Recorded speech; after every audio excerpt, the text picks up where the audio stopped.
everyone, it's me, AZ700 again, and today we're going to be going to Werribee ZOO. I hope you guys like this video, so we're heading off now. So guys, we are here now, so let's head inside. Huh? What's wrong with Musa? He's running like a cut guy. He had it all by himself. What is wrong with him? He just came back.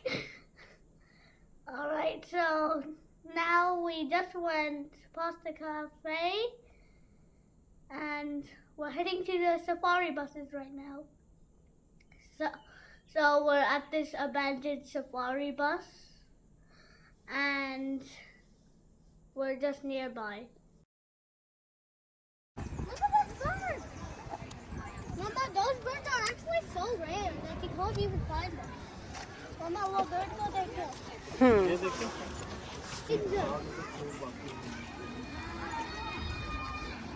See? Only statues.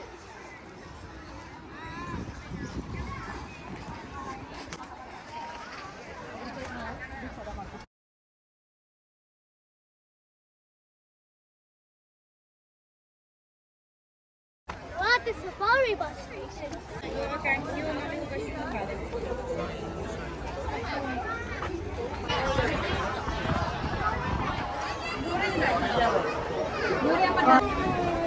क्योंकि जो मूसा है ना आजाद Left hand side, we've got a couple of our dromedary camels having a little bit of a sleep in the sun there, or a bit of a sunbake there. So we've got Lucy and her daughter Atta sitting on the sand over there. We've got Sahara who's blending in very nicely with the red earth over there. She's lying down with her head down. And we've got Saffron a little bit further up as well. Now, a lot of people believe that camels store water in their hump. That's not actually true. Camels actually store fat in their hump. And they use that fat as a bit like a portable pantry. It means that they can go without food or water for about 2 weeks, which makes them great at living in desert habitat.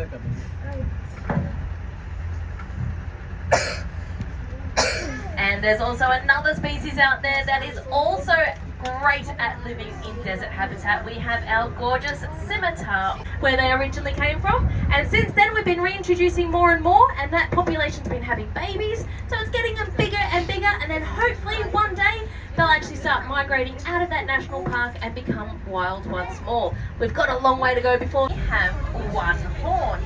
Now this is very interesting because scimitar horned oryx come from northern Africa, places like Egypt. And you can actually see some of our other hippos off in the distance there on your right hand side as well. So that is Primrose, Lotus and Tulip over there on your right hand side. Oh, there's Brindabella, she's just popped up her little head there. Down she goes again. So you will see our other 3 hippo girls on our walking trail. So if you haven't already seen them, make sure you go and visit. We're driving so as I said, keep your eye on the surface of that water. If I didn't tell you there were hippos in that water, you probably wouldn't be able to tell until they pop their heads up. And therein lies the problem, because hippos are black and white in colour. Now, ostrich are the largest birds in the world. They can weigh up to 150 kilos, which means they can't fly. And to be honest, I'm very thankful that ostrich can't fly, because if they could, that would be absolutely terrifying. But they do make up for that by being able to run really, really fast. An ostrich can run at around about 75 kilometres an hour. So they can certainly outrun this truck. They can certainly outrun a lot of their predators. But they can also see their predators coming. Ostrich have the largest eye size of any land animal on the planet, which means that they can see for quite a long distance. However, when you're an ostrich and you have 2 massive eyes, quite a small head, doesn't leave a lot of room for a very vital organ, the brain.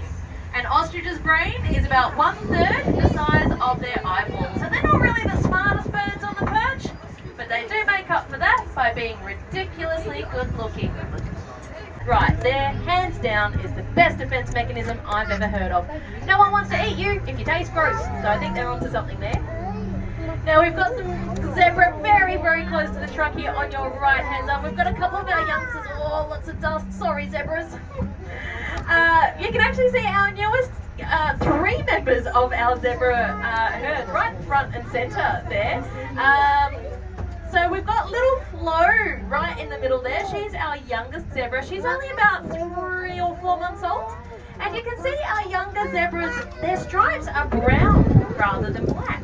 That's very, very common for baby zebra. And as they grow up, their stripes, put a grey letter above his ossicles or his horns there to see how tall he is. But we know he's at least 5.5 metres tall. So certainly wouldn't be able to get under the Montague Street Bridge. So that's Amani, and then next to Amani we have Harold. And then next to Harold we have AJ. And the next one along who's giving me a bit of a look at the moment is Jelani. And we've got Napoleon down here as well. Napoleon is one of our male ostrich, and he likes to steal the show. I've noticed that our trees next to this fence here are around about a giraffe neck length away from the fence. Well, not just any neck length, it's about an Amani neck length, and that's because Amani, being a taller giraffe, can reach further, and so he keeps all of our trees very well pruned, and so the other boys can't reach them. Oh, he's a bit mean, isn't it? Go on, stretch as hard as you can, Jelani, so you can get your big, long, 30cm purple tongue. No, he's given up. Right hand side, you're going to see our gorgeous eland. Eland are the largest antelope in the world, and they could out high jump, out slam dunk anyone on this truck. In fact, if they wanted to, an eland could almost jump on top of this truck. From a standing start, an eland can jump 3 meters straight up into the air. Now what's so crazy about that is that an eland can weigh up to 1,000 kilos. To get 1,000 kilos 3 meters clear off the ground, that's crazy. And I know if I was a lion and I saw my lunch do that, I would totally leave that alone. Who knows what else it might be capable of. So very, very impressive animals. They have a great gardening service. I highly recommend them. That's Kabaru walking around, and then we've got our 4 girls. So furthest away from the road there, lying down, we have Lataba.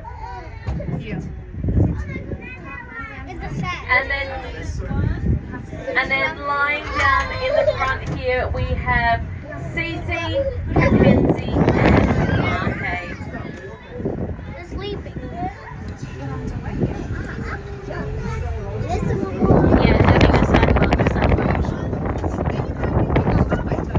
Now it looks like three of our rhinos are having a lovely little snooze there, and that's exactly again what they would be doing at this time of day. Rhinos, I should say, only eat grass, and that doesn't give them a lot of energy. So during the hottest part of the day, pretty much now, they will be sleeping. So they're doing exactly what they would do in the wild. Although Lataba and Kabaru there are having a nice little chat there. Lataba's definitely bossing him around. Bedrooms, their very own nighttime enclosure. And would you believe, inside that nighttime enclosure, so too thought our giraffe. So our huge, snuggled up in behind their central heating and not going to forage for food that night because he was like,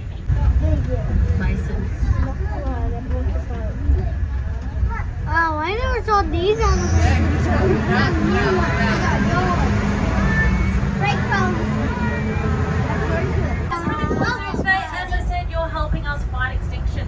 But I also wanted to say a massive thank you to all of our zoo members on board, because without our zoo members, none of this would be possible. So a massive thank you to all of our zoo members. If you are interested in becoming a zoo member, you need to answer any questions you may have. But otherwise, enjoy the rest of your afternoon. Thank you very much.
Walking on the road.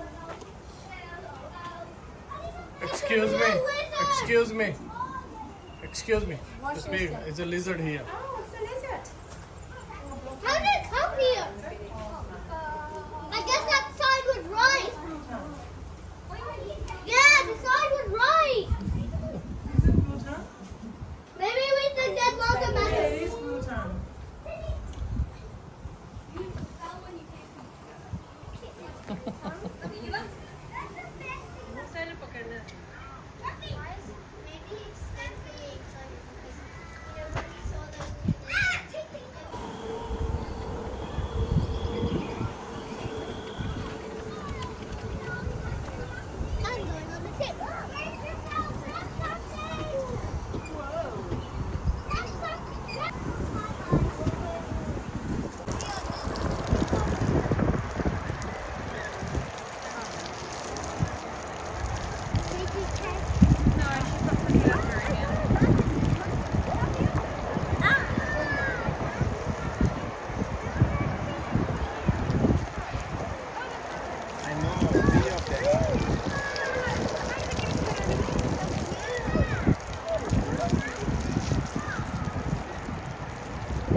Because the lions will get angry.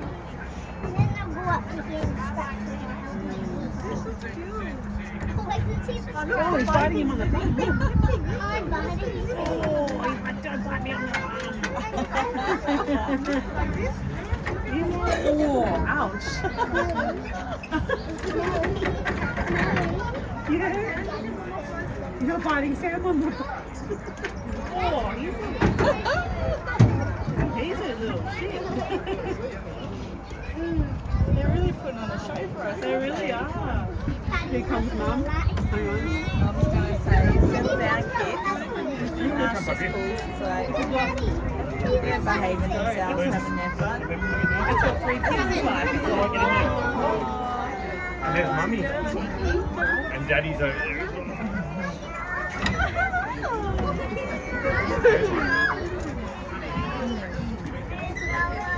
My favorite one's that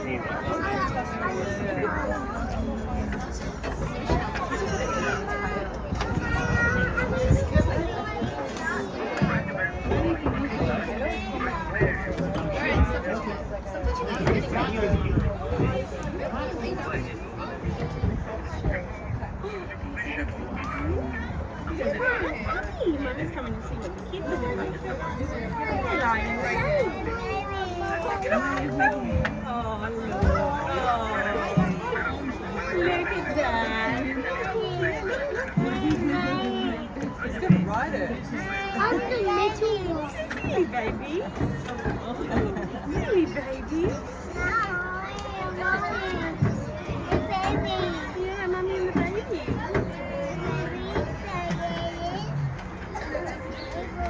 Do you want to go get it?